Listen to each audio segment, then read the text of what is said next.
आफाक फारूक की नए वीडियो के साथ आपके सामने हूँ।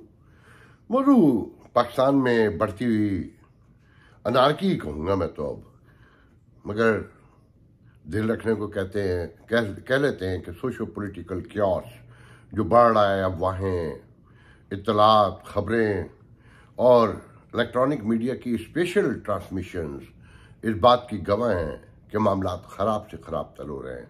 यूं डॉलर बढ़ता है, खौफ व हरास फैलता जा रहा है। लाख कहें कि इंटरबैंक में डॉलर 202 का है, मगर मार्केट में 215 का था आज। और जो खबरें हैं, जिस तरह से क्यास बढ़ाया जा रहा है और ISPR का गैर सरकारी तर्जुमान शेख रशीद इन अफवाहों को बढ़ावा दे रहा है, उसमें ये डॉलर अपनी मंजिल पे जो 250 बताया जाता है बआसानी पहुंच जाएगा। हाँ, आज हम इन तमाम मौजूदात पे गुफ्तगू करेंगे। देखें, सबसे पहले अगर आपको याद हो, खबर मैंने दी कि जनाब हफीज शेख को खुसूसी तौर से मदऊ किया गया है। उनकी एक केस में जमानत भी करवाई गई, प्रोटोकॉल भी दिया गया एयरपोर्ट से। मुझे कोई अच्छा नहीं लगा था उस दिन कि जमहूरियत के खिलाफ खबर दी जाए, मगर एज ए जर्नलिस्ट मेरा काम ही यह है कि जो खबर है उसे पेश कर दिया जाए, बता दिया जाए, जाहिर कर दिया जाए। तो मुझे वाशिंगटन के इंतहाई मौसर तरीन ज़राए ने यह खबर दी थी और उस वक्त मैंने थोड़ा सा मामले को हवा ना देने की खातिर छुपा भी लिया था शायद कहीं, कि कहने वालों ने कहा था कि जब हुकूमत चला नहीं सकते तो ली क्यों थी, बातें लंबी लंबी करते थे। और जिन्होंने ये सारा खेल खेला है वो उन्होंने जमहूरियत के लिए या शरीफों के लिए या जरदारियों के लिए या MQM के लिए या इमरान खान से कोई दुश्मनी थी उसे निभाने के लिए किया, या उन्हें पाकिस्तान से कोई ख़ास ऐसा इंटरेस्ट है क्योंकि मुहिब वतन वो है टोटल। तो जब वो ये देख रहे हैं कि क़ुव्वत फैसला की शदीद कमी है, क्योंकि इकॉनमी के सबसे बड़े स्टेक होल्डर वही हैं, क्योंकि अगर इकॉनमी सुकड़ेगी, मुश्किलात पेश आएंगी, डॉलर कम हो जाएंगे, तो 5 लाख की फौज को कैसे पाला जाएगा। उनकी तनख्वाहें 3 मिलियन, 3.5 मिलियन से भी ज़्यादा तो रिटायर हैं, जिनकी तनख्वाहें ऑलरेडी गुज़िश्ता 20 साल से सिविल बजट से जाती हैं, जो 400-450 अरब रुपये से भी ज़्यादा है। वो बजट का हिस्सा नहीं है। तो जो इकॉनमी सुकड़ेगी, उनका सर्वाइवल, उनकी बका, उनकी सलामती और उनकी हैबत कम होती चली जाएगी। तो वो परेशान सबसे ज़्यादा हैं। लाख इमरान खान की नाकामियां लोग गिनवाते रहे, मगर असल बात यह कि मईशत वही चला रहे थे शौकत तरीन के थ्रू और इसी हफीज शेख के थ्रू, जिसके वज़ीर-ए-आज़म बनने की खबरें हैं, जो बड़ा मईशत दान है। मगर ये लोग भूल जाते हैं कि जब मुल्क में सोशो पॉलिटिकल केओस हो, जो अनारकी की तरफ बढ़ रहा हो, जमहूरियत, गैर जमहूरियत और अदलिया और सारे फसाने चल रहे हों, उसमें दुनिया की कोई ताकत, कोई मईशत दान इस मईशत को नहीं चला सकता। अब आप सिचुएशन देखें कि खान साहब एक जमहूरी तरीके से गए। काश अहले यूथ इस बात को तस्लीम कर लें कि जिस रास्ते से खान साहब को जोर ज़बरदस्ती लाया गया था, उस रास्ते से आईनी तौर पर मुकम्मल ईमानदारी के साथ खान साहब को भेजा गया कि इत्तेहादी उनका साथ छोड़ गए थे, जो ज़बरदस्ती उनके साथ जोड़े गए थे टेलीफोन कॉलों के ज़रिए। मगर अफसोस दुख की बात यह है कि वो गैर जानिबदार, जिन्हें खान साहब जानवर कहते हैं, फिर कहीं जानिबदार नजर आते हैं कि वो घबरा गए। असल हुकूमत नहीं घबरा गई है, वो घबरा गए हैं डॉलर की बढ़ती कीमत से। तो उन्होंने सारा मामला, सारी सूरत हाल को फिर सरगर्म कर दिया है, एक्टिव कर दिया है कि आप देखें कि सुप्रीम कोर्ट फिर एक सियासी पार्टी, एक अपोजिशन के तौर पर उभर कर आ गई। पहले आइन की 63A की और 17 की मेरे ख्याल में तशरीह की गई, और इंतहाई अजब तशरीह की गई कि अमल से पहले रद्द अमल होगा, कि वोट शुमार नहीं होगा तहरीक एतमाद में वज़ीर-ए-आज़म के खिलाफ या ट्रेजरी बिल के खिलाफ, सारी सूरत हाल जो भी हो। तो तो उसका नतीजा क्या निकला कि आज पंजाब की हुकूमत, जो पहले ही हवाओं में फिजाओं में मुअल्लक थी, मजीद मुअल्लक है कि शब हमजा, जिसे मैं बिल्कुल पसंद नहीं करता सियासी तौर पर, आज आटा सस्ता करने का ऐलान करता है, मगर लोग हंस रहे हैं कि ये कौन है, इसका तो हुक्म भी कोई नहीं मानेगा। मतलब अपोजिशन से लेकर आज़ाद ज़राए भी कहते हैं कि इसकी बात की क्या अहमियत है।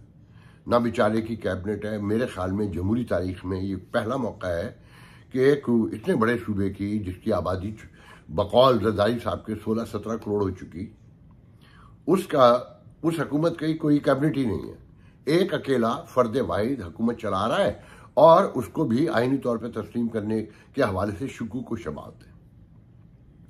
और अब अदालत ने एक नया काम ये कर दिया कि वो इंतज़ामी मामलात में भी मदाखलत करेगी। बिल्कुल साकिब निसार बन चुकी है वो फिर इफ्तिखार चौधरी आकर दोबारा बैठ गया है कि FIA में तबादले क्यों हो रहे हैं, ट्रांसफ़र क्यों हो रहे हैं। और अहम जो खान साहब कह रहे हैं और शेख रशीद कह रहा है, सबसे पहले तो मैं यह कहूँगा कि लाख पाकिस्तान टेलीविज़न के नामवर एंकर हामिद मीर आकर कहें कि ISPR कहती है कि ये हमारा तर्जुमान नहीं है, ये झूठ बोलता है, ये बकवास करता है और कुछ नहीं होने जा रहा, कोई इंटरव्यू नहीं हो रहे। मगर काश हामिद मीर साहब आपने ये भी पूछ लिया होता ISPR से कि क्या कोई और आपके बिहाफ पर इस तरह खुल्लम खुल्ला बात कर सकता है? क्या कोई दावे कर सकता है जिस तरह से वो रोज करता है और खुल्लम खुल्ला अपने आप को पाक फौज का तर्जुमान जाहिर करता है? क्या मैं ये हरकत कर सकता हूँ, या खुद हामिद मीर कर सकते हैं, या कोई पाकिस्तान का दूसरा शहरी उनके बिहाफ पे बोल सकता है? अगर वो आपका तर्जुमान नहीं है, आपका दलाल नहीं है, तो उसकी ज़बान दराजी बंद क्यों नहीं करवाई जाती? इसकी ज़बान खैच क्यों नहीं ली जाती? क्या ये आपकी बका सलामती, आपके इदारे के तकद्दुस के खिलाफ नहीं है कि जिस तरह से वो बयानात देता है और आपका नाम ले लेकर चीख चीख कर पुकार कर इस्तेमाल करता है? इस हवाले से मैं आप पाकिस्तानियों से कहूँगा कि इस आदमी के खिलाफ ट्रेंड चलाएं और फौज से सवालात करें ट्रेंड बनाकर कि ये आपका तर्जुमान अगर है तो इकरार करें, और अगर ये नहीं है तो इसकी लंबी ज़बान को लगाम डाली जाए, क्योंकि ये आपके इदारे के लिए एक बहुत बड़ी बदनामी का बाइस बन चुका है। अब ये देखें कि एक तरफ शेख रशीद डेटें देता है 48 घंटे, 44 घंटे, 72 घंटे, 31 मई, फलाना धमाका। दूसरी तरफ से वाशिंगटन से खबरें आती हैं कि जनाब बिल्कुल दुरुस्त से अफीशियल जा चुके हैं और सेटअप आएगा, नया सेटअप आएगा, लॉन्ग टर्म बेसिस पे आएगा, 5 साल का आएगा, कि इलेक्शन इंतखाबात का हल नहीं है। इलेक्शन इंतखाबात जो भी हैं वो मसाइल का हल नहीं है। अच्छा, ये बात तो मैं भी कहूँगा कि खान साहब की मौजूदगी में इंतखाबात मसाइल का हल नहीं है। अगर किसी के दिमाग में भी है, मैं मानता हूँ कि खान साहब की पॉपुलैरिटी बढ़ी है, और जिन्हें सियासत कर नहीं आती, जो आइन को नहीं पढ़ना चाहते, जो कानून को एक मजाक समझते हैं, क्योंकि सियासत ने इस आइन को, कानून को, जमहूरियत को, पार्लियामेंट को, सबको मजाक खुद बनाया। तो ये नताइज तो निकलने थे कि अवाम को उनसे कोई गर्ज नहीं है इन तमाम अहम बातों से, कि एक रियासत में कानून, इंसाफ, मेरिट, जमहूरियत, आइन, पार्लियामेंट की कितनी अहमियत होती है, अदालत की, उसे अब कोई नहीं मानता। आपके इदारे टूट चुके हैं, मशकूक हो चुके हैं। आप किसी के हवाले से भी कोई अच्छा इक़दाम भी उठाएं तो दूसरी पार्टी नहीं मानेगी। मगर ये जहन में रखें कि इन्हीं के ज़रिए आप तरक्की कर सकते हैं, खुशहाली ला सकते हैं, अपने दरमियान अमन कायम कर सकते हैं, जो अब दूर दूर तक नज़र नहीं आता। एक लम्हे को मान लें इलेक्शन हो जाते हैं, अभी ऐलान कर देते हैं नवाज शरीफ, जैसा कि कहा जा रहा है कि जनाब वो कल खिताब करेंगे, और ऐन मुमकिन है कोई असम्बलियाँ डिज़ाल्व कर दें, और दर्जनों अफवाहें हैं। मगर मेरा दिल नहीं मानता कि अभी अचानक एकदम होगा। बजट इन्होंने ही पास करना है। बजट के बाद फैसला होगा कि नए इंतखाबात का ऐलान होगा या यह हुकूमत कंटिन्यू करेगी, क्योंकि मुस्लिम लीग के अपने हल्के खुद कह रहे हैं कि बजट हम किस तरह का लाते हैं, अवाम को क्या रिलीफ दे सकते हैं। अगर दे पाए तो फिर यह हुकूमत अपनी टर्म पूरी कर लेगी, नहीं तो नए इंतखाबात का ऐलान हो जाएगा। अच्छा, एक लम्हे को मान लें कि इंतखाबात का ऐलान हो गया, हो भी गए, पुरअमन भी हो गए, तो क्या कोई 2/3 मेजॉरिटी ला सकता है? एक लम्हे को मान लें कि नवाज शरीफ 2/3 मेजॉरिटी शहबाज शरीफ ले आते हैं, इत्तेहादी ले आते हैं, तो क्या खान साहब मान लेंगे या उनकी स्ट्रीट पावर ख़त्म हो जाएगी? ये जो बर्गर हैं, जो नाचने गाने के शौकीन हैं और जो बगैर सोचे समझे खान साहब को ग्लैमराइज करते हैं, जो एज ए सेलिब्रिटी उनको उन्होंने सियासतदान का दर्जा भी दे दिया है, वो औरतें जो चूल्हा पे रोटी भी पका रही हैं, जो गाड़ी भी चला रही हैं, जो बैंकों में भी जॉब कर रही हैं, टीचर भी हैं, मदरसों में भी हैं, और दुनिया के हर शोबे में तकरीबन अब 25-30% खवातीन हमारी काम करती हैं, तो क्या वो खामोशी से एक्सेप्ट कर लेंगी? खान साहब खामोश हो जाएंगे? नहीं, ऐसा कुछ भी नहीं होगा। ये क्यास कायम रहेगा। अब इसका मौजूद हल एक ही है कि एक तवील कौमी हुकूमत लानी ही पड़ेगी। खान साहब का इलाज करना ही पड़ेगा कि खान साहब और पाकिस्तान अब साथ नहीं चल सकते। एक सेटल पाकिस्तान में एक बड़ी ग्रोथ अगर होती, इकॉनमी दुरुस्त होती, और फिर मीडिया कौमी मफादात से इंतहाई दूर है और उसका शऊर काम ही नहीं करता कि शेख रशीद को पेश करते हुए कोई टेलीविज़न सोचता ही नहीं है कि वो अपने माशरे को किस बड़े नुकसान से दो चार करने जा रहा है इस आदमी को लाके। या खान साहब के वो जलसे जिनमें एक ही तकरीर, एक ही मंजर दिखाया जाता है, एक ही नाच गाना सब कुछ होता है, तो इस मीडिया की मौजूदगी में मैं समझता हूँ कि ये मामला सही नहीं होते नजर आते।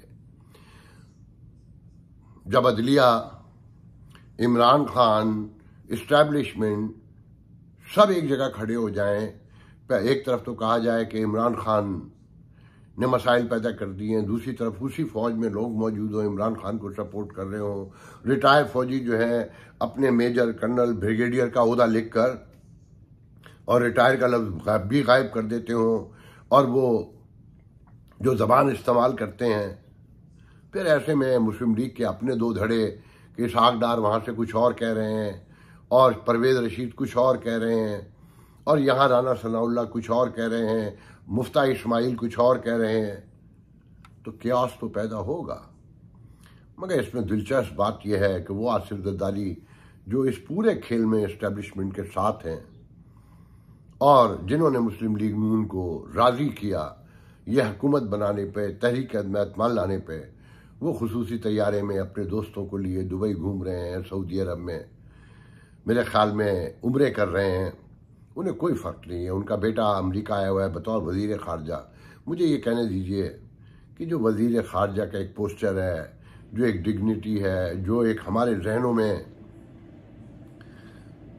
हमेशा से एक वो रहा है, इमेज रहा है, उस पर पूरे नहीं उतरते, चाइल्डिश से लगते हैं, कुछ खिंचाव भी है उनके चेहरे पर, कुछ घबराहट भी नज़र आती है। फिर टोनी ब्लिंकन जैसे इंसान के साथ जब वो खड़े होते हैं, वो टोनी ब्लिंकन जो अर्ली 90s से अमेरिकन से पॉलिटिक्स का एक बहुत मेजर हिस्सा है, वो भी सोचते होंगे कि ख़ानदानी मौरूसी सियासत इंसान को लम्हों में कहाँ से कहाँ पहुँचा देती है, और इस तरह के फैसलों से कौम को क्या फ़ायदा और नुकसान पहुँचता है, सब उनके जहन में आता होगा। बहरहाल मैं वीडियो लंबा नहीं करूँगा, सिर्फ इतना कहूँगा कि देखें, अगर इस हुकूमत को नहीं चलने दिया गया और ये कहा जाता रहा कि आप फैसले भी करें और इंतखाबात का ऐलान भी करें, तो ये जो अभी थोड़ी बहुत सियासत है ये भी मुकम्मल ख़त्म हो जाएगी।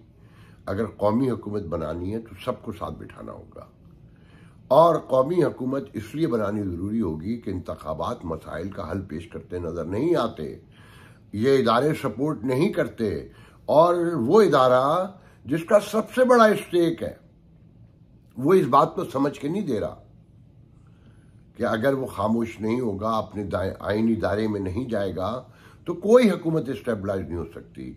और खान साहब का इलाज अगर नहीं किया गया, उन्हें बिठाकर नहीं समझाया गया कि नेशनल इंटरेस्ट क्या होता है, इकॉनमी क्या होती है, उसके असरात क्या होते हैं, तो आप कभी हुकूमत भी नहीं चला सकते। और खान साहब पर कहीं पाबंदियां लगीं, कुछ ज्यादतियां हुई, तो खान साहब को जमहूरियत याद आने लगी। जैसा कि कहा भी जा रहा है कि खान साहब को गिरफ्तार करने की तैयारियां की जा रही हैं, शोर पड़ा हुआ है। मगर मैं ऐसा नहीं समझता। खास आपको अंदर रखना इस हुकूमत के, इस इस्टेब्लिशमेंट के, इस मुल्क के मफाद में नहीं है। उन्हें बिठाकर ही समझाना पड़ेगा, और वो कितना समझेंगे ये इदारों को खूब पता होगा। मगर शहबाज शरीफ को, इत्तेहादी हुकूमत को फेक दावे करने के बजाय, फेक सिनेरियो दिखाने के बजाय खुलकर सामने आना होगा कि जैसा कि कहा जा रहा है कि सियासत को मुल्क पर कुर्बान कर देना चाहिए, मुश्किल फैसले करने चाहिए, तो सब्सिडी खत्म कीजिए, जितनी जल्दी कर सकते हैं कीजिए, वरना IMF भी अपनी शराइत बढ़ाता चला जाएगा और आपके गिर्द घेरा तंग होता चला जाएगा। और फिर वो जो 1947 में कुछ लोग कह गए थे, उससे पहले 1946 में, कि फिर एक वक्त ऐसा आएगा कि आलमी मालियाती इदारे आपका जोग्राफिया कंप्रोमाइज करके आपको मुंह में पानी के कतरों की तरह आपके लिए इमदाद डालेंगे, और आपके दरमियान फिर जो खींचातानी होगी, जो आप गिरेबान एक दूसरे का नोचेंगे, फिर आप ग्रुपों में, गिरोहों में बटेंगे, और फिर इस मुल्क के हिस्से बकरे होंगे। मेरे मुंह में खाक। जितनी जल्दी आप लोग समझ लें उतना ज़्यादा बेहतर है। अल्लाह हाफिज।